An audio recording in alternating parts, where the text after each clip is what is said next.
donc clôturer cette matinée par la présentation des actualités du SIAF liées à l'archivage numérique et on va évoquer le sujet Osmose qui a été utilisé dans le chat. Oui, Mélanie, donc je vais revenir très rapidement sur les actualités du SIAF puisqu'on a pris un petit peu de retard. Tout d'abord pour vous dire que, pour vous rappeler que du côté de l'archivage électronique, en 2020 est sortie la nouvelle version de la norme 42013, donc qui est sortie en octobre dernier. Et adossé à cette norme, donc le référentiel de certification de la norme associée, donc la NF 461, a été publié sur le site de l'AFNOR et ce référentiel de certification est gratuit, donc vous pouvez vous y reporter pour voir un peu les exigences portées par cette norme. Par ailleurs, donc sur les agréments, on vous rappelle que vous avez toutes les informations nécessaires qui se trouvent sur France Archives. Donc, si vous avez besoin de réponses sur les agréments, vous pouvez vous reporter à France Archives. Ensuite, donc pour revenir sur ANET, donc le programme ANET, l'appel à projet, va être reconduit l'an prochain. Le calendrier, pour l'instant, n'a pas encore été complètement fixé, mais devrait être sensiblement le même que cette année, donc à savoir une publication de l'appel à projet aux alentours du début septembre. Peut-être cet été si on y parvient, mais ce sera plus sûrement début septembre, pour une clôture de l'appel à projet mi-novembre. Donc vous avez jusqu'à mi-novembre pour nous renvoyer vos dossiers. Ensuite, ces dossiers sont traités par le SIAF, sont exploités avant un jury qui a lieu début décembre, donc un jury qui associe à la fois des membres du SIAF, des informaticiens de la direction numérique de l'État et des conseillers archives des DRAC.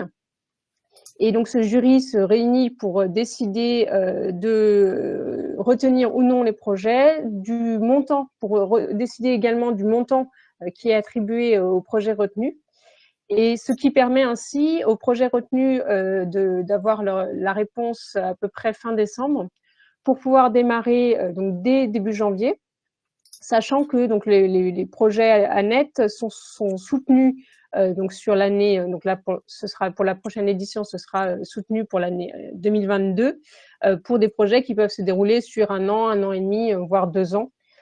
Sachant que la subvention doit être versée la première année, donc en 2022. Toutes ces informations pratiques sur le versement de la subvention sont présentes dans le dossier de candidature ANET qui sera mis en ligne donc en septembre. Voilà, donc très rapidement ce que je pouvais vous dire sur ANET. Si vous avez des questions particulières sur ANET, vous pouvez toujours m'envoyer un mail. Il y avait mon adresse mail dans le mail d'invitation à la journée d'études.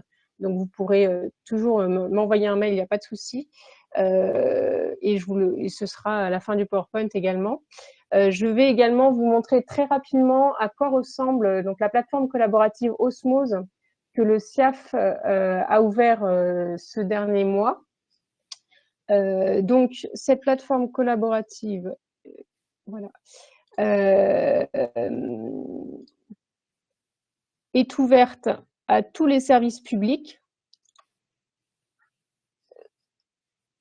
Voilà, donc vous voyez, c'est une plateforme qui permet d'avoir des actualités, de partager des documents, donc des livrables des projets d'archivage numérique en territoire peuvent être partagés sur cette plateforme.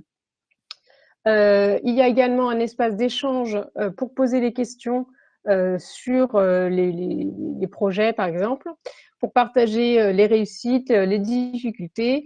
Il y a un wiki permettant de recenser tous les projets d'archivage numérique en cours dans le réseau des archives de France. Donc voilà, donc là je vous présente ça très rapidement.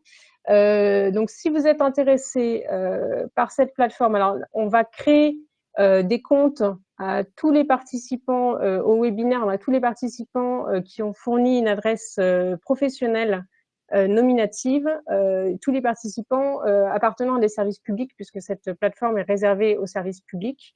Et si vous voulez en savoir plus sur cette plateforme, nous proposons des séances de prise en main de la plateforme mardi 8 juin, donc mardi prochain à 10h, et mardi 22 juin à 10h également.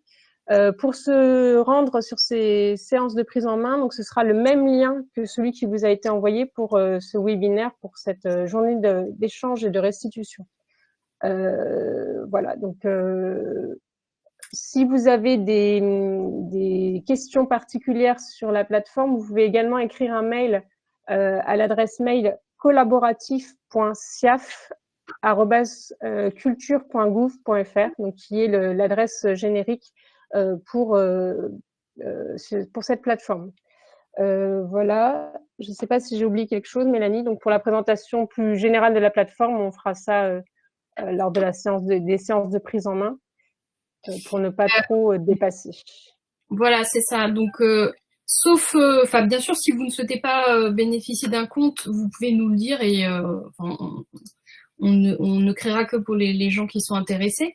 A priori, on partait du principe où tous les participants à la journée d'aujourd'hui étaient intéressés.